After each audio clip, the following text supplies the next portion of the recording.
Afin de soutenir les pêcheurs, les marailleuses et les maraîchers du segment Bojome-Sandvé-Kondji, le gouvernement togolais, soutenu par la Banque mondiale, va investir 1,54 milliard de francs CFA dans un sous-projet social. L'enveloppe sera répartie comme suit: 82,5 millions de francs CFA aux maraîchers, 33,5 millions de francs CFA aux marailleuses, 1,362 milliards au groupement de pêcheurs et près de 60 millions de francs CFA pour la construction de latrines.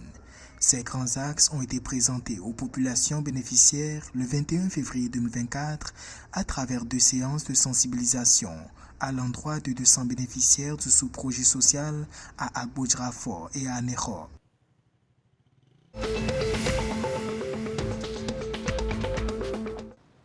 Un réseau de contrebande de carburant au profit des groupes armés terroristes dans la région de l'Est du Burkina Faso a été démantelé par la gendarmerie nationale du pays.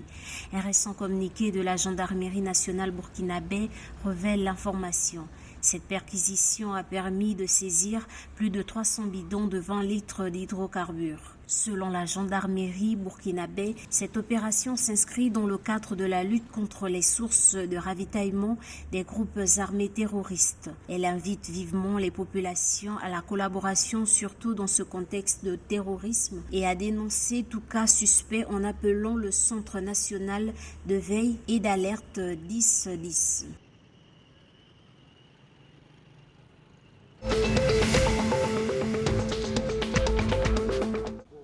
En Guinée, plusieurs travailleurs ont entamé ce lundi 26 février 2024 une grève en réponse à l'appel du mouvement syndical. Le mouvement syndical réclame entre autres la baisse des prix des denrées de première nécessité, mais aussi la fin de la censure des médias. Plusieurs radios et télévisions sont à l'arrêt en Guinée, ne pouvant plus diffuser leurs programmes. À Kaloum, commune de la ville de Conakry, capitale de la Guinée, la ville a été désertée par ses habitants.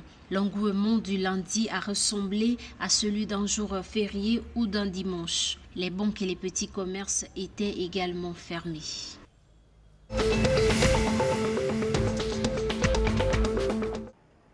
Après plusieurs mois de suspension, l'université Cheikh Anta Diop de Dakar, capitale sénégalaise, a rouvert ses portes ce 26 février 2024. Une décision prise au cours d'une réunion tenue le 23 février 2024 sous la présidence du recteur professeur Amadou Ali Mbaye. Cette décision, largement attendue par la communauté étudiante, intervient suite au contexte de manifestations et d'incidents, incluant des incendies au sein de l'établissement qui avaient conduit à la suspension de toutes les activités universitaires.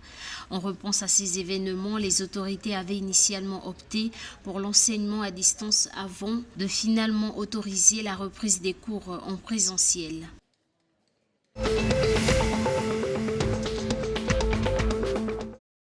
Le boxeur ghanéen Chérif Kaye est passé à la 8e place au classement mondial des poids légers. Kaye, qui est le champion d'Afrique des poids légers en titre, est le seul boxeur africain actuellement dans le top 15 du classement des poids légers. Le prodige de la boxe ghanéenne, qui a enregistré 4 victoires consécutives par élimination directe, semble être l'un des meilleurs espoirs de la boxe et pourrait bientôt décrocher un titre mondial pour le Ghana.